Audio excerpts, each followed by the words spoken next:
안녕하십니까. 창원파트너병원 소아청소년과에 있는 마상혁입니다. 제가 오늘 말씀드린 내용은 현재 문제되고 있는 소아청소년 비만 어떤 것인지, 어떤 문제가 되는 건지, 그리고 우리 요즘 이야기하고 있는 장내 미생물과 연관성은 또 어떤 게 있는 건지에 대해서 말씀을 드리고자 합니다. 자, 비만은 우리가 여러 가지 이런 병을 일으킬 수 있고요. 다음에 결국은 뭐냐면 지방 조직에 과도한 축적이 생기면서 생기는 거지 않습니까? 자, 그런 것에 대해서 오늘 또 말씀을 드리고자 합니다.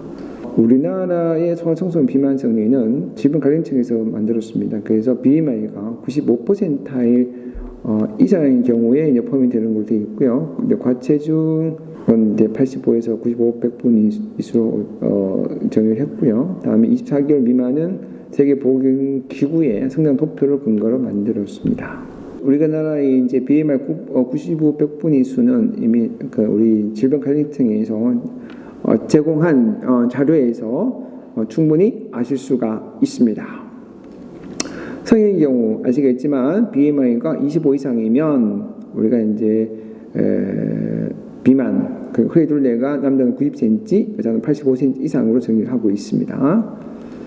자, 그런데 인간 현장에서는 우리가 물론 비만이라는 게 95% 넘어간 것도 중요하겠지만 정말 중요한 거는 키와 몸무게로 정하지 않습니까? 그런데 이제 이게 근육이 많은 아이들과 그렇지 않은 아이들 차이가 나는 거기 때문에 저는 외래에서 몸매가 나쁘면 이거는 문제가 있다고 다들 말씀을 드립니다.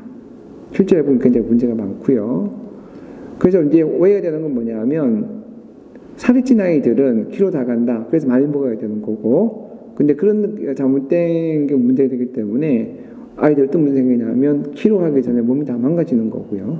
더 중요한 거는 자기 몸매에 대해서 자신감이 떨어지다 보니까 이게 아이들이 자신감이 떨어지면서 그러니까 이런 활동이라든지 학습이라든지 이런 것들에 영향을 받게 되는 거죠. 국내 소아청소년 비만은 매우 걱정을 하고 있고 특히나 코로나 유행 이후에 너무 이제 많이 급증하기 때문에 상당한 지금 문제가 되고 있습니다. 이건 뭐 다들 보시면 알겠지만 부모가 비만하게 되면 이제 아이들도 비만하게 되는 거고요. 또 결국은 뭐냐면 이게 결국은 이런 식품연화제 이런 사용들이 증가하면 생길 수밖에 없는 문제로 생각되는 거고 결국 보시면 고지방 그러니까 하이패 다이어트 그다음에 이런 레드밋 이걸 많이 먹게 됨으로써 장래에도 이제 건강이 나빠질 수 있다라는 이런 보고들이 있습니다. 그 뒤에 좀 말씀드리고요. 결국은 이런 비만이 생기면서 여러 가지 문제가 많이 생긴다라는 거를 지금 이제 이야기를 하고 있습니다. 그러면 소아청소년 비만이 어떤 영향을 미칠 거냐? 쭉 보시면 아시겠지만 이런 신체적 이상과 정신적 질환까지 발생한다라고 되어 있고요.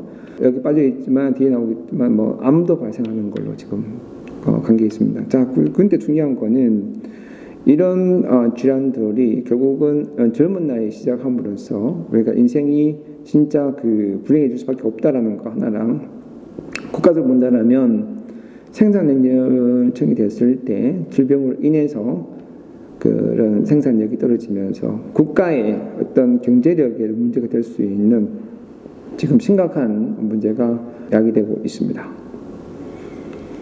그래서 여러 가지 이런 다 아시는 내용이기 때문에 넘어가고요. 자, 그런데 보니까 문제는 뭐냐면 우리나라의 고지혈증 환자가 점점점 많아지고 있습니다. 그 기초가 어디냐? 바로 소아청소년 비만에서 이야기가 시작이 된다고 생각합니다. 결국은 소아청소년의 비만 문제를 해결하지 않으면 이 고지혈증의 문제는 절대로 해결할 수 없다라는 말씀을 드리고 싶은 거고요. 자, 이게 보면 OECD 국가 중에서 우리나라가 이 당뇨를 잘 조절을 못하고 있습니다. 다른 나라에 비해서. 다른 거는 이제 질환이 비교적 잘 조절되고 있는데 문제는 뭐냐? 결국은 당뇨의 발생은 사실 비만하고 굉장히 관계 있는 거지 않습니까? 비만이 어릴 때부터 조절되지 않고 방치되다 보니까 이런 결과가 생길 수밖에 없다는 거고요. 따라서 이제 우리가 BMI에 따라서 고지혈증이 많아진다는 거 당연히 알고 있는 거고 우리나라에 또 당뇨병 환자들이 고지혈증을 동반하는 경우가 굉장히 많다는 거 우리가 다 이미 알고 있는 사실입니다. 그럼 연관 인자가 뭐냐? 결국은 이제 부모의 유전적 요인도 있고요. 다음에 특히 이제 임신 때 보면 이게 뒤에도 말씀을 또 드리겠지만 뭐 임신 때 이미 아이들은 자기의 운명이 결정이 된다는 이야기들을 요즘 많이 하고 있습니다. 특히나 부당 중량화 무슨 이야기냐면 그러니까 작게 태어난 아이들 이런 애들은 나중에 되는 거 보니까 비만이 잘 되는 경우도 많고요. 사춘기가 돼서 이제 이런 호르몬 분비가 막 증가되고 성장하는 시기에서 우리 과도한 칼로리 섭취로 인해서 비만이 되는 경우도 굉장히 많더라는 겁니다. 그래서 뭐 선별증 검사는 성인과 똑같다고 생각하시면 됩니다. 그런데 이 검사를 우리가 소아청소년사회에서 해보면 거의 하지 않습니다. 왜? 부모들은 우리 어른들은 아이들의 그 체중의 증가가 결코 질병이 아니라고 아직도 많은 분들이 생각하고 있다는 겁니다. 자, 그래서 요즘 나온 이야기가 장내 면역 유산균 이런 것들이 비만과 관계 있으니까 유산균을 먹어서 우리가 비만을 조절할 수 있다는 이야기가 많이 나옵니다. 과연 이제 이게 맞을까에 대한 이야기를 지금부터 시작하겠습니다. 요거의 정리를 좀 말씀을 드릴 건데요. 아주 유명한 이야기입니다. 고든 박사가 어떤 일을 했냐면 뚱뚱한 사람이 나오는 대변을 우리가 쥐에다가 투입을 해보니까 이 쥐도 뚱뚱하게 되고 마른 사람 대변을 쥐에다가 줘보니까 역시 이 쥐가 마른 쥐가 되더라는 겁니다. 그래서 이게 장내 미생물이 사람의 건강에 굉장히 중요한 영향을 미친다는 것이 증명이 돼서 아주 획기적인 발표가 됐는데 근데 이거 동물 실험은 다 성공을 했는데요. 사람에서는 한 번도 성공한 적이 없습니다. 이유는 뭐냐면 동물은 일정한 그 공간 내에서 먹거리가 딱 제한되어 있지만 사람들은 정말 다양한 생활을 하게 되고 먹거리가 틀리기 때문에 이런 것들이 100% 증명되지 못하고 있다는 겁니다. 그래서 장내 미생물의 구성이 어떻게 되냐면 보시면 그러니까 어릴 때는 비피도박테리움이 증가되어 있고요. 그러니까 성인이 되면 락토바실라이가 증가되면서 비피도박테리움이 떨어지는 것도 있거든요. 재미있는 건 뭐냐면 그럼 어릴 때 비피도박테리움이 많은 이 시기에는 보면 질병들이 크게 많이 발생하지 않습니다. 그렇죠? 근데 성인이 되면 질병이 많이 발생하지 않습니까? 거꾸로 생각해서 장내 환경을 비피도박테리움이 많은 환경을 만들어주면 좋지 않을까라는 생각을 할 수 있고요. 두 번째는 우리 장수촌에 있는 오랫동안 사시는 분들 대변 검사를 보면 비피도박테리움이 굉장히 많이 나옵니다. 그래서 이런 장내의 이런 미생물 환경, 특히 세균 환경들이 굉장히 중요한 우리가 건강을 유지하고 면역체계를 유지하는 그런 역할을 하는 것을 우리가 알 수가 있죠.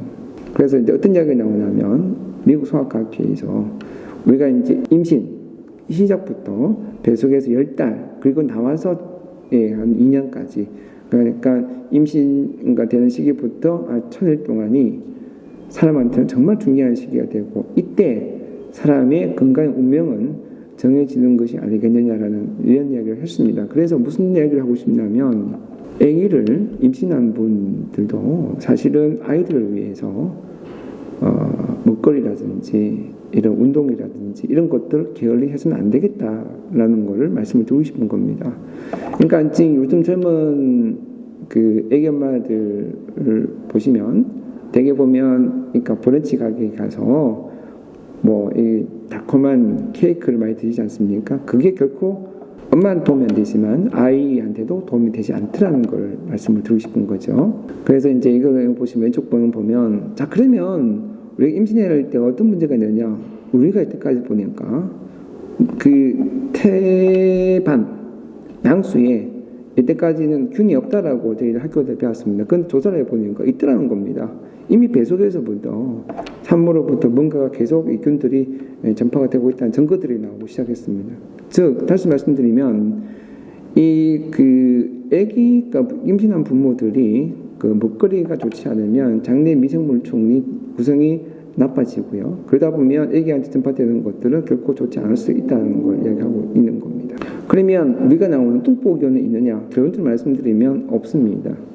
그래서 뚱보균은 우리가 많은 사람들이 뚱한 사람들 많이 먹기 때문에 이 장내 세균들이 상대적으로 많이 나오는 거거든요. 그래서 여기서 보면 아까 방금 장내 미생물을 했다가 세균만 이야기하지 않습니까? 이유는 뭐냐면 우리가 바이러스도 있고 진균도 있고 이런 걸 다 이야기하는 거지만 결정적으로 대부분 역할을 하는 건 세균이기 때문에 세균만 국한적으로 이야기하는 거고요. 어쨌든 간에 우리가 이제 프로미큐테스라는 이 균들을 그러니까 뚱보균을 했지만 맞지 않다라는 겁니다. 그래서 뚱보기를 이야기하는 것 자체가 이야기 틀린 이야기니까 이제 사용하지 않는다는 걸 말씀을 드리고 싶은 거고요. 또 두 번째는 이게 이제 장내 세균을 분석해 보면 밑에 나오지만 이게 원인인지 결과인지 알기가 쉽지 않다라는 문제가 또 있습니다. 자, 그래서 요즘 나오는 게 마이크로바이옴, 마이크로바이오타이라는 이야기가 있습니다. 마이크로바이오타는 뭐냐면 우리가 이제 이야기할 때 마이크로 오르가니즘입니다. 그 미생물을 이야기하는 겁니다. 여기에는 그러니까 마이크로바이오타 여기에는 이제 이런 세균과 진균, 뭐 바이러스 이런 게 다 포함이 되는 거고요. 그다음에 이런 거를 이제 이런 거와 유전자 정보를 합친 거를 마이크로바이옴이라는 건데, 그러면 이제 엄밀히 말하면 우리가 마이크로바이오타를 이야기해 놓은 거지만 현재 마이크로바이옴이 그러니까 대체적으로 사용되고 있는 용어고요. 이거를 연구하는 학문을 메타제노믹스라고 합니다. 그리고 여기에서 우리가 이제 그 유익균, 몸에 좋은 균, 유해균, 공생균 이렇게 분류를 하고 있습니다. 자, 그런데 선생님들께서 이 논문을 보시거나 그러니까 문을 내용들을 보시면 생판 모르는 이제 균들이 나오다 보니까 학교 때 못 배우신 거거든요. 그러니까 이게 내용이 어려워 보이는 겁니다. 그래서 이제 학교 다닐 때 배우셔서 기억나시는지 모르겠지만 균의 분류는 파일룸, 클래스, 오더, 패밀리, 지너스, 스피시스를 나누는 거고요. 이 마이크로바이옴 세계에서는 파일룸과 지너스와 스피시스만 이렇게 대충 이야기하는 거기 때문에 클래스나 오더나 패밀리는 몰라주셔도 됩니다. 그리고 왼쪽에 있는 이제 파일룸에서 이야기하는 거랑 그 다음에 지너스 레벨을 하는 거랑 또 다르기 때문에 이런 문을 보시다 보면 파일룸과 지너스를 막 혼동해 쓰기 때문에 아마 공부하시다가 굉장히 혼란스러움이 있을 수 있는 부분이 되겠습니다. 이걸 다시 좀 보시면요. 자, 파일룸에 보시면 이제 폴미크티스가 있고요. 박테리오데스가 있습니다. 그래서 이게 90% 차지하고요.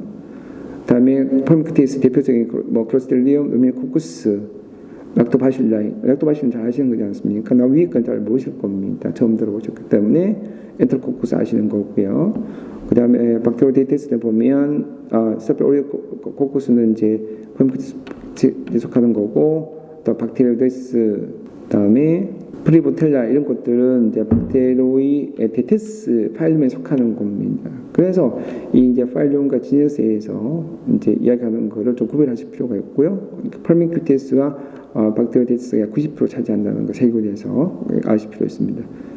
자, 그러면 나머지 이제 부분 차지하는 게 액토노박테리아, 프로테박테리아, 피오조박테리아, 베르코 말코비아입니다. 그럼 액토노박테리아 대표적인 게 뭐냐면 비피도박테리움입니다.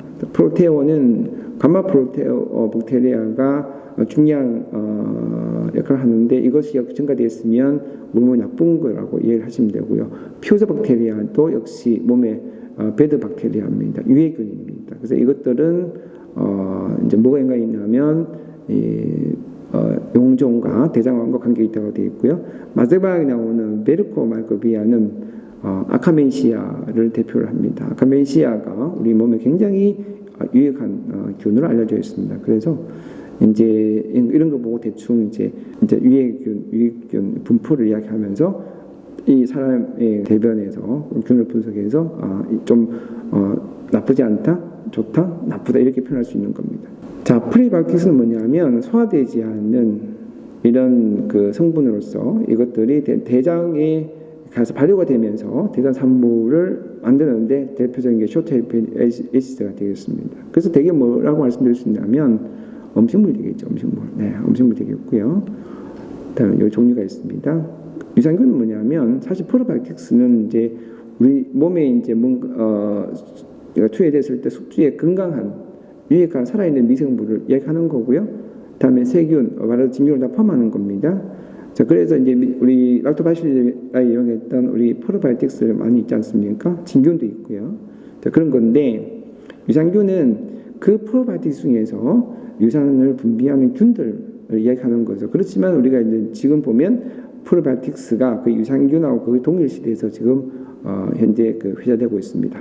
우리나라 기준은 총 19가지만 프로바이오틱스 포함이 되는 걸로 되어 있습니다.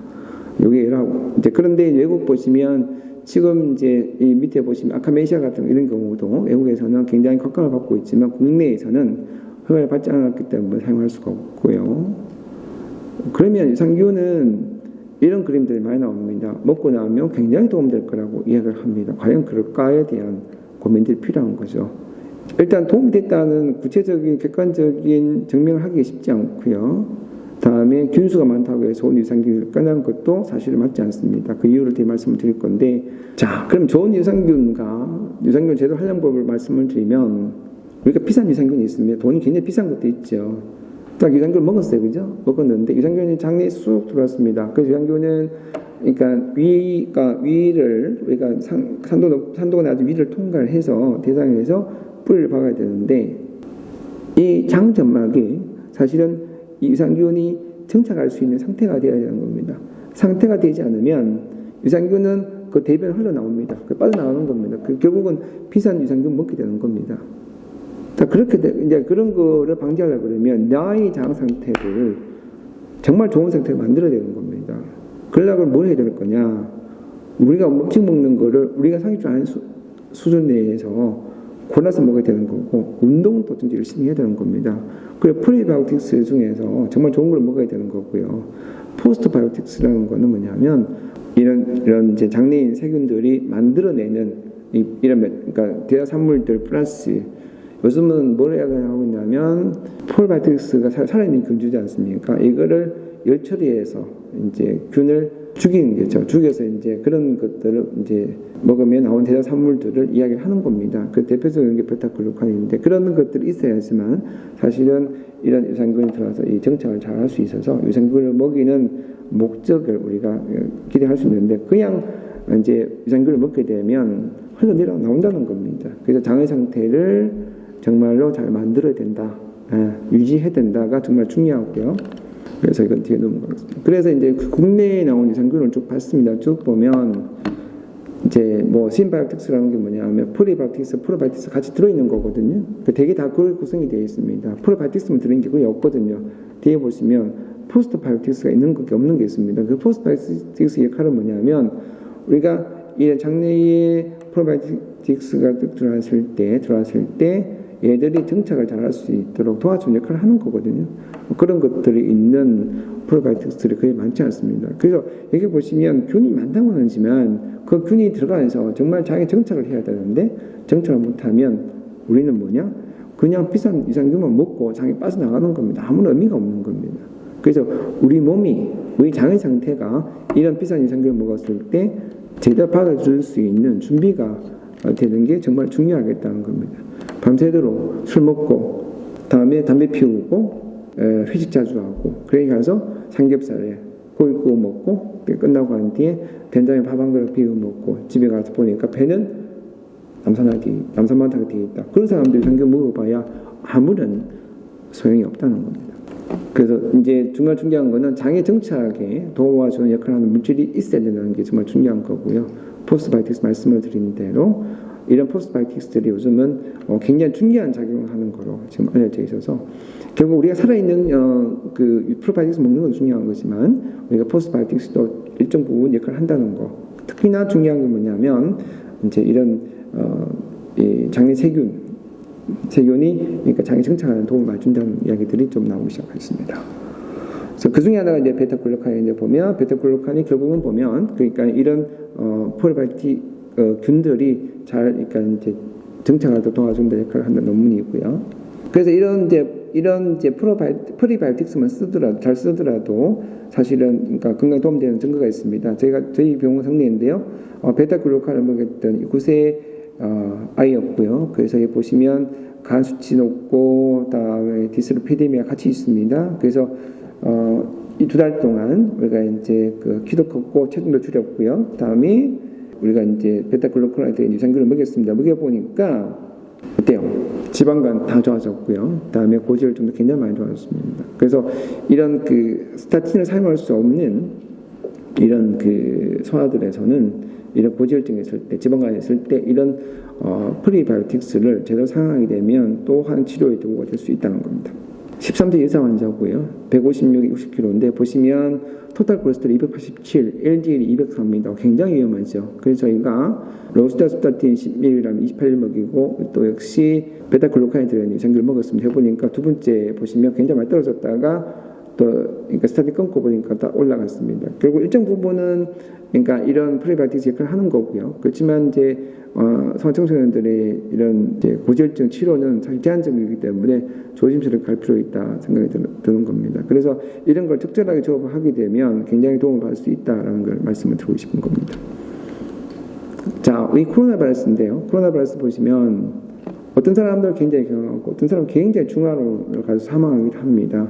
우리가 그걸 뭐라고 합니까? 고위험군이라고 합니다. 고위험군은 왜 고위험군입니까? 면역이 문제가 있어서 그렇습니다. 그럼 이 면역은 어디서 올 건가? 그래서 결국 제일 중요한 인자가 노화입니다. 노화가 되면 우리가 이제 면역이 저하가 되는 거죠. 그러면서 우리가 이제 코로나 바이러스 감염 받게 되면 중환자가 되고 사망하기도 합니다. 그럼 이 면역을 어떻게 회복할 거냐도 굉장히 중요하겠죠. 그래서 중요한 게 뭐냐면 T셀 기능이 알려져 있습니다.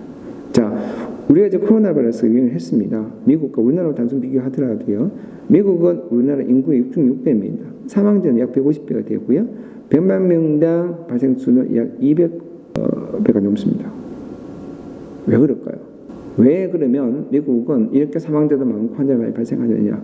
물론 여러 가지 상황들이 있겠지만 두 번째는 일본, 한국, 싱가포르, 타이완은 사망자 수, 환자 발생 수가 미국과 영국과 저 밑에 보면 이스라엘 비교해 보면 굉장히 적습니다. 근데 이 네 개 나라의 공통점이 뭐냐?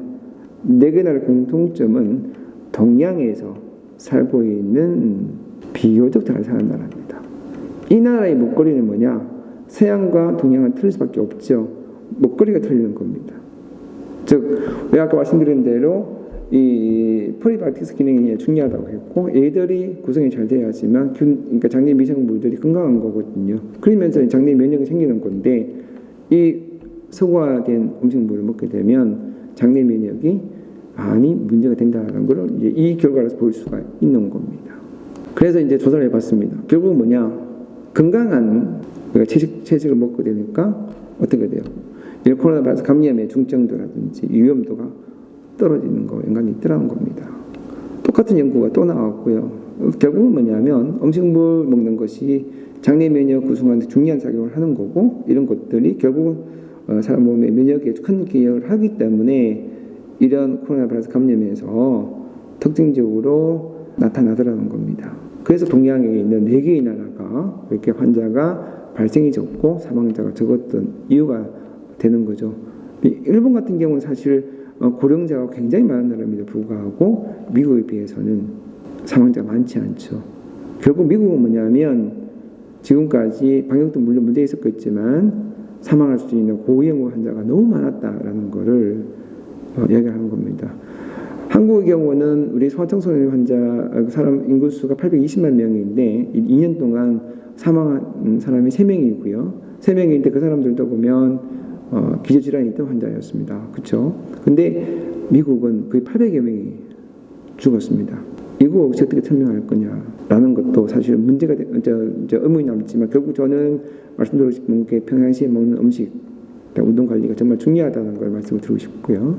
그래서 이런 우리가 아는 이런 것들, 가공식품들 이런 것들 먹는 것들이 결국은 장내 면역을 장내 환경을 나쁘게 만드는 것이다. 결국 이런 것들은 면역도 그런 거지만 장기적으로 보게 되면 우리가 암이란 이런 각종 만성병들을 야기시킬 수 있는 계기가 될 수 있다는 거고 결국 문제가 되는 건 뭐냐? 저희에 보다시피 가공식품들이 가장 문제고요. 그 문제되는 거는 초가공식품들이 문제가 된다라는 겁니다.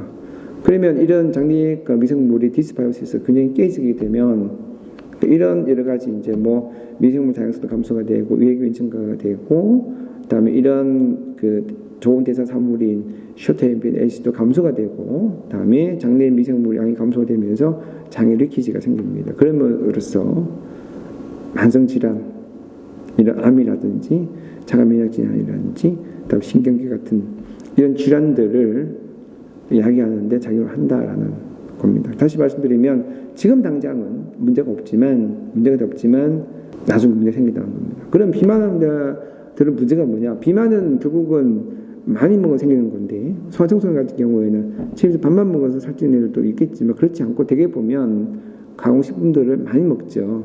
특히 저소득층 같은 경우에는 애들이 부모들이 이제 집 나가니까 낮 시간 동안에 편의점 가서 그 카드를 막 먹다 보면 애들은 갑자기 막 진짜 이로 말할 수 없는 체중을 가지고 옵니다. 걔들이 먹었던 음식들이 결국은 비만에서 오는 문제도 결국 나중에 문제 되겠지만 그 음식물 때문에 장내의 건강이 나빠지면서 이게 나중에 이제 장내의 미래에 봤을 때는 결국 문제가 될 수밖에 없다라는 것이고, 그렇다면 대한민국의 앞으로의 미래는 이런 이제 보건의료 파트에서 그러니까 초여되는 비용의 증가가 나타날 수밖에 없다라는 그런 불행한 미래가 예견이 되는 거죠. 그래서 프로바이오틱스는 굉장히 제한적이라는 것을 말씀드리고 이런 표들이 많이 나오지만 결국은 우리가 전체적으로 조화하려고 그러면 사람들이 먹는 음식물, 운동 관리가 정말 중요하다는 거고 프로바이오틱스는 사실 이거 치료제가 아니라는 것을 다시 한번 강조를 드리고 싶습니다. 그 분석 어떻게 할 거냐? 분석은 16S-RNA를 분석을 하는 건데요. 이거 16S-RNA는 어떤 거냐면 그 세균의 리보솜에 들어있고요. 이게 그 각 세균마다 아주 고유한 특징을 가지고 있습니다. 16RNA는. 그래서 16RNA를 분석함으로써 우리가 이제 이 균을 동정하는 거거든요. 그러면 좋은 게 뭐냐면 옛날에는 배양을 못했기 때문에 몰랐던 균들을 이걸 알 수가 있는 거죠. 이렇게 16RNA를 분석하는 거고, 그럼 대변 검체를 하는 건데 대변 검체를 이렇게 이제 떠서 옛날에 기생충 검사하듯이 떠서 이 보관 튜브가 있습니다. 안에 버퍼가 들어있고요. 버퍼에 흔들어서 보관하면 일주일 동안 보관이 가능하고요. 그래서 이제 가서 이제 이런 절차를 가지고 이제 분석을 하게 되면 이런 데이터들이 나중에 나오게 됩니다. 그래서 나오면 결과는 뭐냐면 이렇게 이제 비율로 나오는 거거든요. 비율을 가지고 이런 그래프를 해석하는데 이게 굉장히 어렵습니다. 해석하기가 어렵기 때문에 이런 결과가 나오면 어렵습니다. 그래서 이거 어떻게 했냐면 이제 우리가 이제 그 대변에 1g 1획의 균이 있다는 가정하에서 나오는 퍼센테이지를 10의 6승을 곱했습니다. 그걸 절대량 표시했고요. 그럼 균이 이제 아주 많은 것도 있고 아주 적은 것도 있습니다. 그러면 많은 것만 보이기 때문에 이거를 로그값을 취해서 밑에 보이는 그림처럼 그렇게 표현을 해봤습니다.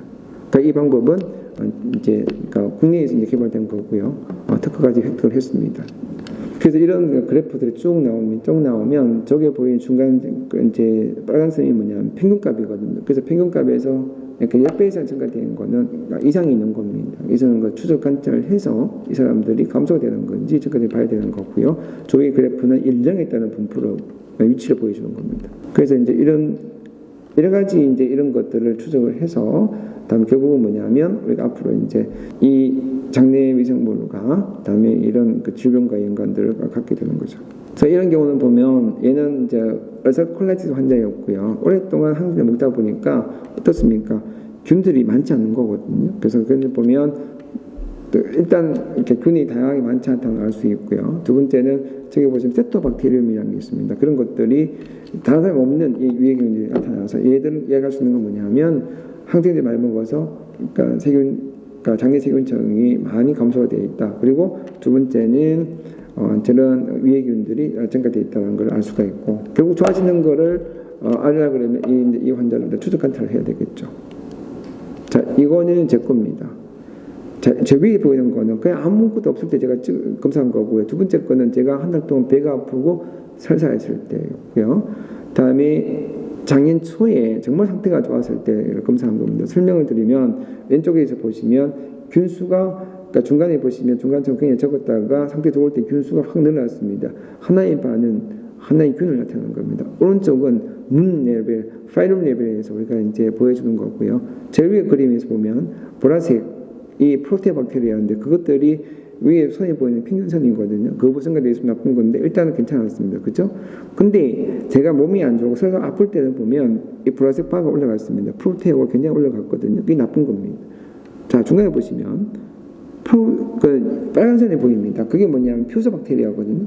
표소박테리아는 아까 말씀드린 대로 이게 있으면 우리 몸에 이제 이롭지 않다는 겁니다.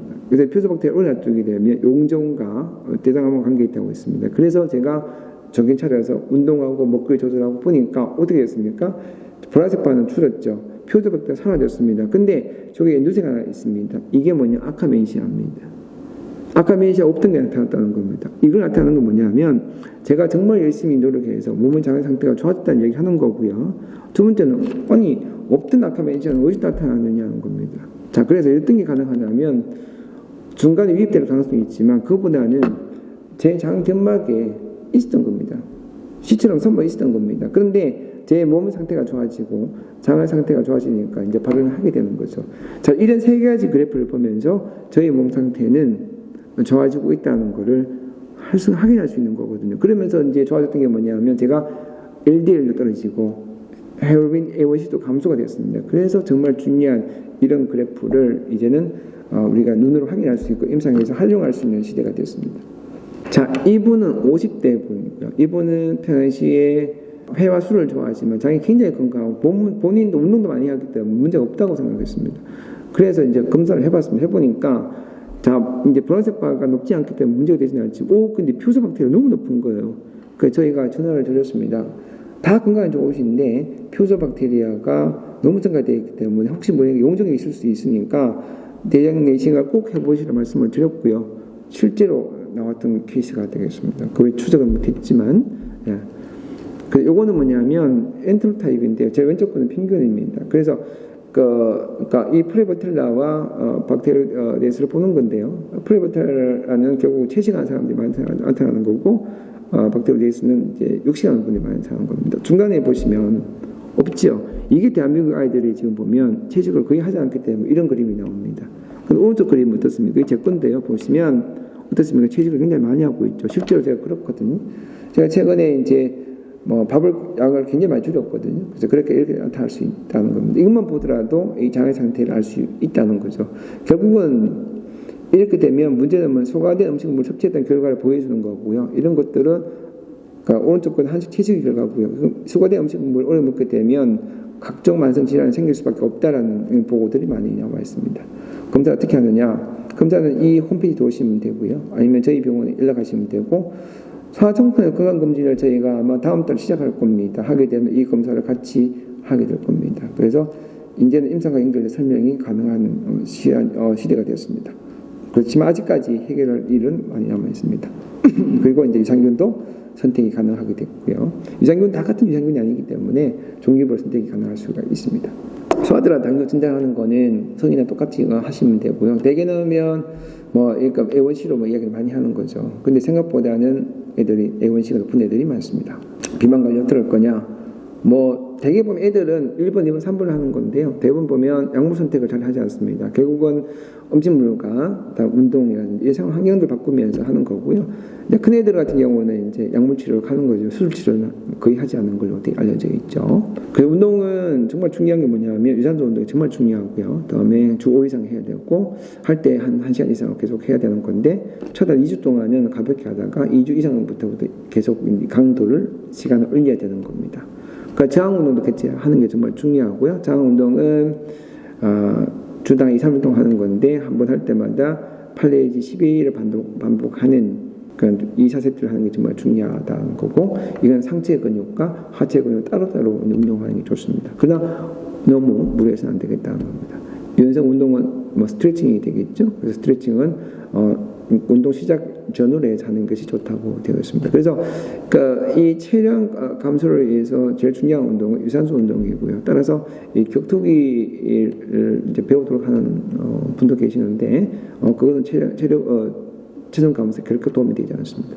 여러 가지 이런 것들이 많습니다. 그래서 제일 좋은 제가 비용 들지 않은 제일 좋은 거는 걷기와 뛰기를 반복하는 이런 것들이 좋을 거라고 생각합니다. 그리고 음식물에 대해서는 다 기본적으로 다 아신 내용입니다. 그래서 여기 더 말씀드리고 싶은 건 뭐냐면 작은 양으로 칼로리 높은 음식들을 제한시키자는 거고 가공식품, 단 거, 그다음에 설탕을 제한시키자는 거고 특히 과일 중에 보면 우리가 아는 감이라든지 그다음에 단 과일 많지 않습니까? 이런 것들, 망고 같은 것 이런 것들은 또 빵도 마찬가지고 제한을 하는 게 중요하겠다는 겁니다. 소화에서 약물들은 거의 사용하지 않습니다. 사용 안 하는 게 좋고요. 여기 나오는 2가지 약물만 지금 사용하고 있는 하나는 먹는 경구해제 하나가 있고요. 그다음에 주사제가 있습니다. 소화들은 거의 사용하지 않는 거 있고, 이제 일부 이제 고등학생쯤 되면 제가 정부 정도 사용할 수 있고, 최근에 주사제 약물들은 12세 이상에서 허가를 받았습니다. 비량 정보는 결국은 오랄스테트가 있겠죠. 그다음 밑단 주사제가 하나 있고요. 두 가지 정도는 우리가 이제 소아청소년에서 가능하다 이렇게 말씀을 드릴 수 있습니다. 다음에 고지혈증도 보면 치료하는 거는 성인과 거의 같은 기준이고요. 다른 기준이고, 선별 검사를 계속 할 필요가 있다고 지금 알려져 있지만 국내에서 거의 잘 안 이루어지고 있습니다.